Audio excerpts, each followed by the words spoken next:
Hello students, this is the this is an important information in the regard of the online studies. All students of 11th and 12th commerce download the Telegraph app. On this app, download these two channels. This channel only for notes. You have to download all notes, and its link is also given in the next uploading videos. This channel only for queries, यहाँ पर आपको अपने question भेजने हैं, queries भेजनी, मैं यहाँ से चेक करके भेजूंगा। कल जो पेपर होगा, जो टेस्ट होगा, वो हमारा इसी पर होगा, यानी आने वाले पेपर जितने भी सारे होंगे ऑनलाइन वो इस पर होंगे। इस पर आपने कोई क्वेश्चन नहीं देना, मेरे को पूछना नहीं, यहाँ से सिर्फ जो हम अपलोड करते हैं उसे आप वहाँ पर डाउनलोड कर लें और इसमें आप अपने क्वेरीज भेजें, अपने क्वेश्चन भेजें। ध्यान से देख लो, टेक इट सीरियसली, इस पे काम करो। It is very very important for all of you. Okay, thank you very much.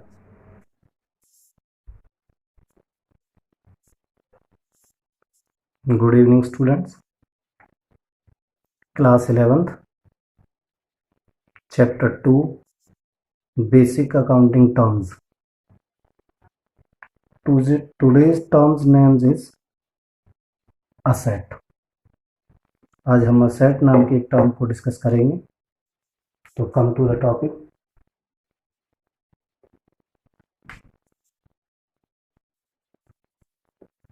Assets is the property of the business। तो बेटा, जो बिजनेस के पास जो प्रॉपर्टी होती है वो बिजनेस की असेट मानी जाती है। उससे क्या होगा, ये आपका बिजनेस है और बिजनेस में बहुत सारे असेट्स हैं। असेट से क्या होता है कि बिजनेस की प्रॉपर्टी होते हैं और असेट के बेस पर ही बिजनेस होता है।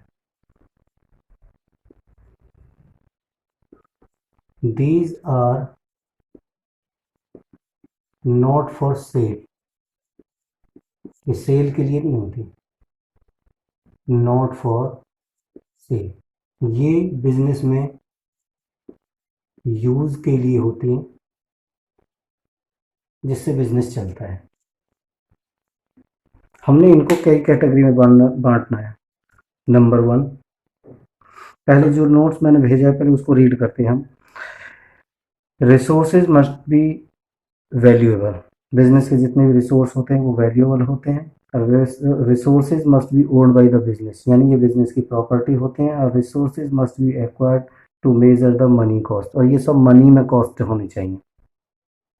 Classification of the asset, non current asset, हम इसको यहाँ पर देखिए, क्लासिफिकेशन ऑफ असेट्स। ठीक है बेटा, असेट को हमने दो पार्ट में ले लिया। एक ले लिया हमने नॉन करंट असेट और दूसरा हो गया हमारे पास करंट असेट। अब इसमें क्या है, लीगल बाउंडेशन है।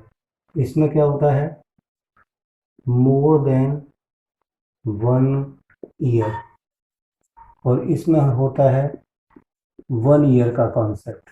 इस पर बेस्ड है ये सारी थ्योरी। तो ये पहले यहाँ पर देखें, current assets are those asset which can be convert into cash, यानी कोई भी करंट असेट्स आपकी कैश में 1 साल के अंदर बदल जाए तो उसे हम करंट असेट्स कहेंगे। जैसे ये आपका स्टॉक है, स्टॉक आपका 40,000 रुपये का है, ठीक है, और ये 40,000 रुपये का स्टॉक सोल्ड हो जाएगा इन 1 ईयर। तो मैंने क्या कहा, सच असेट, ऐसी असेट जैसे like stock which convert into cash, यानी ये स्टॉक 1 साल के अंदर बिक जाएगा और कैश में कन्वर्ट हो जाएगा, सोल्ड इन 1 ईयर एंड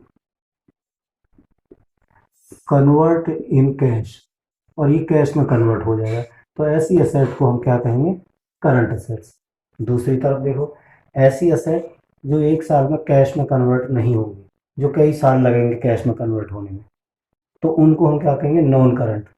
तो non current word more than 1 year के लिए होता है, करंट असेट्स 1 ईयर के लिए होता है। तो एक बार फिर देख लो इसका प्रीफेस कि असेट क्या होते हैं, assets are the property of the business, ये बिजनेस की ही प्रॉपर्टी होती हैं। वो करंट असेट के फॉर्म में हो सकती हैं। करंट असेट्स वो जो कैश में एक साल में कन्वर्ट हो जाए, नॉन करंट असेट्स वो जो एक साल से ज़्यादा लगे जिन्हें कैश में कन्वर्ट होने के लिए।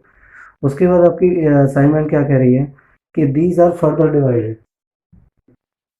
इनको फर्दर डिवाइडेड करिए। एक बोल दिया टेंजिबल,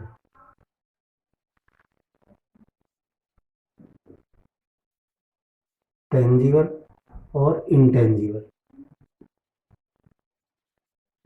इंटेंजिबल असेट्स।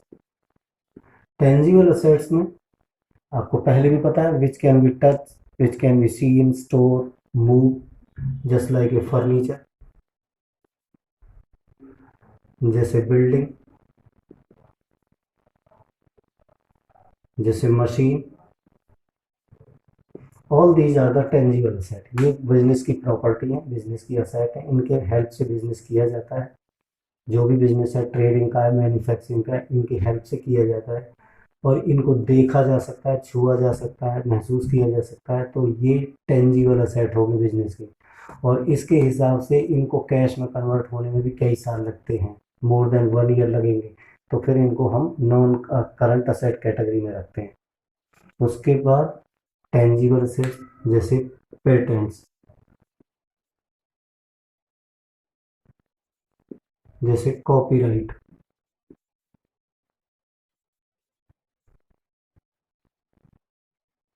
ये वाला राइट, अधिकार वाला, और ये कॉपी है, कॉपीराइट। जैसे गुडविल, जैसे सॉफ्टवेयर, ये इंटेंजिबल असेट्स हैं, ये भी बिजनेस की प्रॉपर्टी होती है, सब असेट होती है, इनकी हेल्प से बिजनेस में काफ़ी मदद मिलती है इनको, बिजनेस चलाने में इनकी हेल्प से बहुत ज़्यादा मदद मिलती है। तो हमने नॉन करंट को दो कैटेगरी में बांट लिया, एक टेंजिबल जिनको छू सकते हैं, जिनको नहीं छू सकते, दोनों को मिलाकर नॉन करंट। और नॉन करंट का बेस हो गया जो मोर देन 1 ईयर में कैश में कन्वर्ट होते हैं। करंट असेट्स में देखिए, जैसे कैश, कैश तो करंट है ही, जैसे कि स्टॉक, जैसे बिल्स, रिसीवेबल्स, जैसे शॉर्ट टर्म इन्वेस्टमेंट। ये कुछ ऐसी असेट होती हैं जिनको एक साल के अंदर कैश में कन्वर्ट किया जा सकता है, तो इनको हम करंट असेट्स कहते हैं। ध्यान रहेगा, बाकी नोट्स में आ रही हैं चीज़ें, आप उसमें इस चीज़ को ध्यान से स्टडी करेंगे। इसका नोट्स बनाओ, उसे फेयर करो, और समझने के लिए इसकी हेल्प से समझ लो। एक बार इसका मैं ब्रीफ दे देता हूँ। Assets are those assets which are the property of the business. These are further classified into two parts. One is non-current asset. Non-current assets are those which can be converted into cash after 1 year, yani in more than 1 year. Or these are further classified into two parts. One is the tangible asset, another is the intangible asset.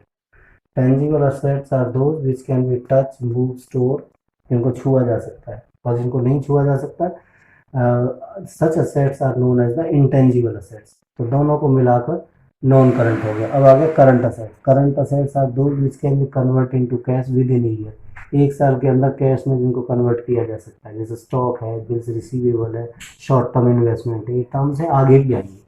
आपने अभी सिर्फ अपनी एक term को clear करना है कि asset क्या होता है। Okay, thank you very much.